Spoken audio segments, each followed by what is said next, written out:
Hello Kaparekoy, ikaw ba yung tao na okay na lahat or good sa lahat yung phone mo for optimization, game for optimization, and nakakapaglaro ka na ng smooth and okay using your phone, pero ang problema mo naman now is all about internet connection. Mapa-data or Wi-Fi user ka man, may tuturo ako sa yung method mga Kaparekoy para maalis or ma-fix natin yung problema mong yan. Kaya kung interesado ka, let's do this pagkatapos ng intro. Let's go!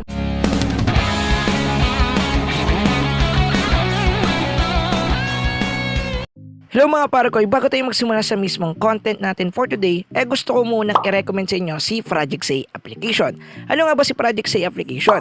Si 𝗏𝗏𝗡𝗧 application mga Parekoy ay isang application or platform na kung saan pwede ka makipag-communicate sa different kinds of people, mapa-foreigner man yan or local people. At kung ang bucket list mo ay kasama magkaroon ng jowa or magkaroon ng the one this 2022, pwede mo nang gamitin tong application na to communicate other people in a foreign country. So pwede ka makipag-communicate sa mga same interest ang kagaya mo. So paano mo lang siya gagamitin? Kinakailangan mo lang gawin, click yung link sa description and just download the app, and then kapag magsa-sign up, gamitin ang code na PAREKY para magkaroon ka ng extra feature at mahanap mo si the one.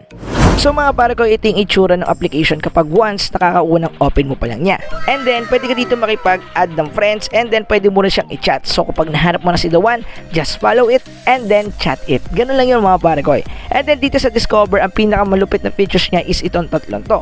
Unang-una yung parties. Ang parties mga Parekoy, dito ka makakahanap ng groups na kung saan same kayo ng interest. Ang ibig sabihin, kung ang nilagay mo doon sa pag-login mo dito mismo sa ating application na 𝗏𝗏𝗡𝗧 is may you like anime, ipapakita niya lahat ng mga groups dito na like yung anime. Kaya magkakasim-sim kayo ng interest. So kaya, halimbawa dito sa My Hero Academia, pag pumasok ka dyan, it means yung mga tao dyan is like din yung My Hero Academia. So pwede kayo makipag-communicate dyan one by one.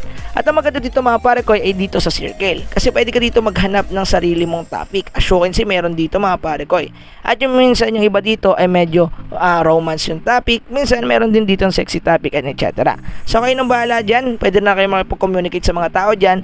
Just select and join this circle. So kapag nag-join kayo doon is like a group lang din kagaya ng parties, pero ang pinagkaiba niya ay puro post yung mga nandun. Yung pangalawa naman mga Kaparekoy or yung pangatlo naman mga Parekoy is yung Meet.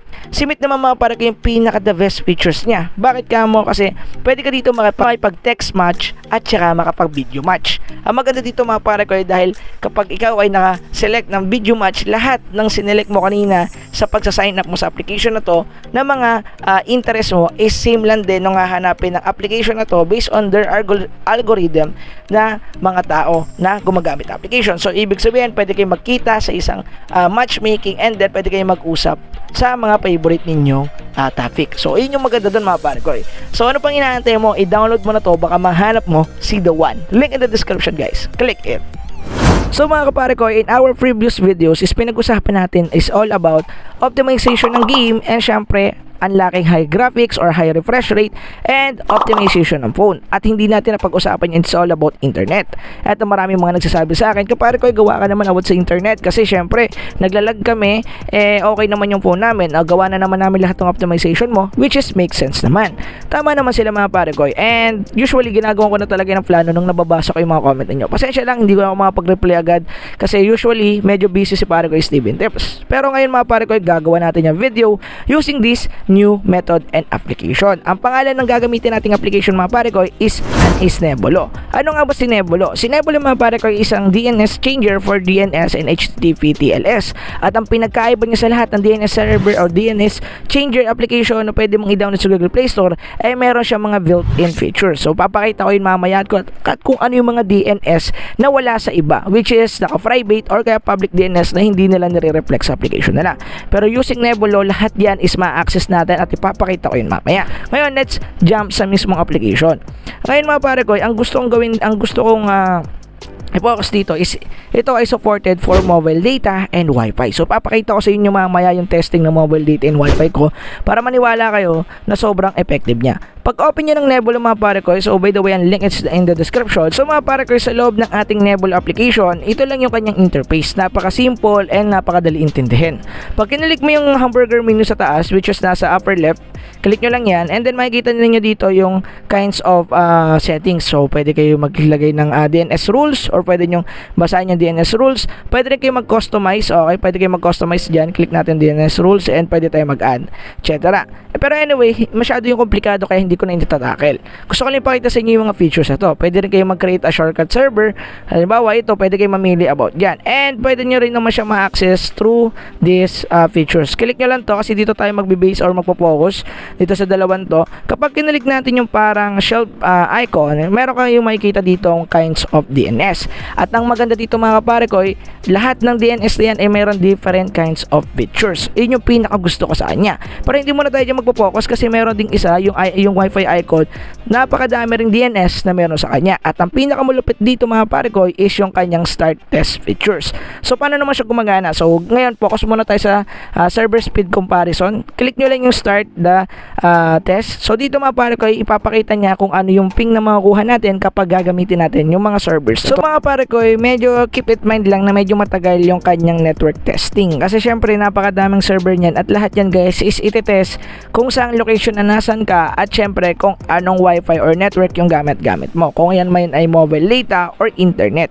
So as you can see mga kaparekoy, yung pinaka okay sa akin is yung Cloudflare DNS. Yan, click natin yung Cloudflare. So pagka-click nyo yan mga kaparekoy, click nyo lang yung yes and automatically mache-check siya dito. Pag bumalik kayo guys dito sa mismong icon na to, yung parang bookshelf icon, makikita na ninyo automatically na nakakonect na yung pinakamabilis na server which is yung sinelect natin kanina. Ngayon, as you can see mga kaparekoy, sa akin nakakonect na ako, pero usually kailangan pinaka-umpisa niyan is stop, ibig sabihin hindi siya connected. So kinonect ko lang kanina. Anyway, ngayon pagkatapos ninyong malaman kung sino yung pinakamabilis at na-select na nga ninyo at makikita ninyo dito yung reflect sa ating mismong server configuration, click nyo lang yon Cloudflare kung ano nga yung pinakamabilis kasi yan guys is iba yan sa ating mga area.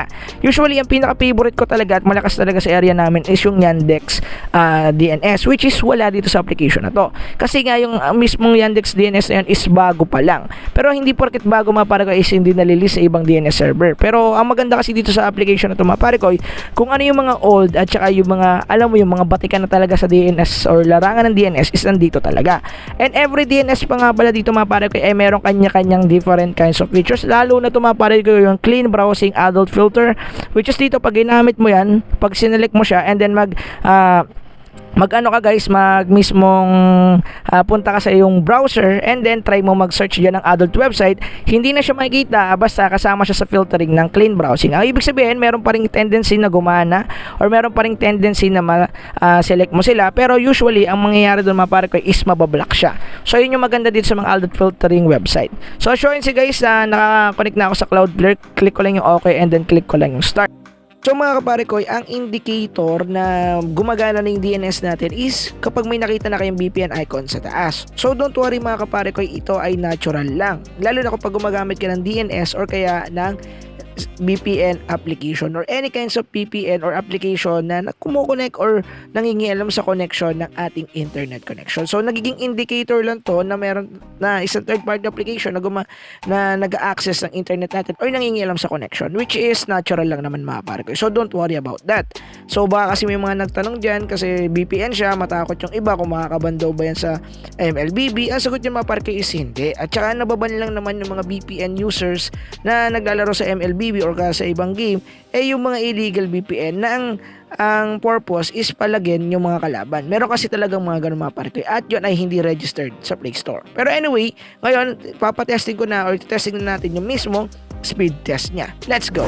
So mga kaparekoy, ito na yung the moment of truth. Ngayon itetesting na natin yung aking internet connection through speed test mga kaparekoy. Gamit natin dito. So titingnan natin kung effective nga ba yung Nebula application sa ating Wi-Fi network. Tingnan natin. So mga kaparekoy, always keep it mind na yung titingnan natin palagi is yung ping at saka yung jitter kapag magte-test tayo mismo ng ating speed test. Lalo na kung tayo maglalaro. Pero kung tayo naman ay magda-download or mag-upload, syempre kailangan yung tingnan yung download speed syempre yung upload speed. Pero sa case natin, ang titingnan natin is yung ping at saka jitter. At as you can see mga kaparekoy, kitang-kita naman na yung jitter natin is 5 ms lang. Ibig sabihin kapag nag-spike yan, hindi yan mataas kasi maintain ng 1 digit lang. So magiging malagi lang yan kapag nagti 3 digit na yung jitter nyo. So yung ms, huwag nyo munang pansinin, pero yung jitter dapat nag-focus kayo. So kung makikita ninyong malaki talaga yung kinaibahan nila mga kaparekoy, parang first hanggang ngayon nagamit-gamit nyo ng application, syempre gamitin nyo ng Nebulo. Or kaya kapag medyo malag pa rin, ngayon magpalit na kayo ng server. Napakarami naman server dyan mga Parekoy. Kung ako sa inyo, try na ninyo. Anyway, ngayon try naman natin sa aking mobile data mga Kaparekoy. So disconnect muna tayo sa Nebulo, and then out ko muna tong ating mismong Wi-Fi. Click natin yung dito SIM or yung ating mobile network, and then click ulit natin itong start para komunikasyon. So meron na tayong icon. Ngayon gamitin ulit natin yung speed test. Sa loob ng speed test, medyo mabagal kasi mga Parekoy kapag yung dito SIM card yung ginagamit ko sa speed test. Ewan kung bakit. Pero anyway, as you can see, medyo loading siya ng konti. Antayin natin siya makakonect sa server kasi itong dito SIM card medyo bago pa lang dito sa area ko, no? Kaya medyo mahirapan siya makahanap ng server. So as you can see, nakakonect na tayo sa PTNT. So, as you can see mga Parekoy, tingnan nyo yung ating MS. Always keep it mind guys, yung ating MS, yung ping at saka yung ating jitter. So, pang pinaka-ipopokus dyan is yung jitter kasi nga dito magre-reflect yung kanyang fluctuation every seconds or milliseconds. So, as you can see, 8 ms yung ating fluctuation. Ibig sabihin, hindi siya mag-i-spike ng batas mga Parekoy, which is good indicator kung ako yung tatanungin ninyo. So, yeah, as you can see mga Parekoy, ito yung mismong mismong testing natin sa dalawang network na gamit ko, which is Wi-Fi and syempre mobile data.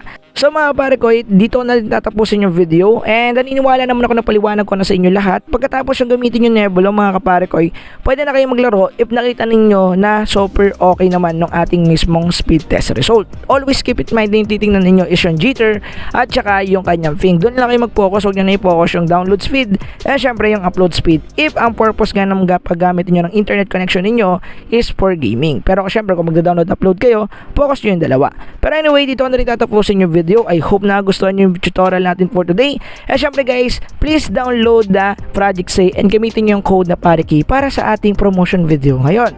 Kasi nagka-issue kami dyan noon kaya binalik ko ulit sa isa pang video. Pero anyway, dito ko na tatapusin yung video. I hope may natutunan kayo ngayong araw, and kung nakita nyo yung informative tong video, huwag nyo kalimutan na i-click yung like button. Yun lang guys, peace out, let's go.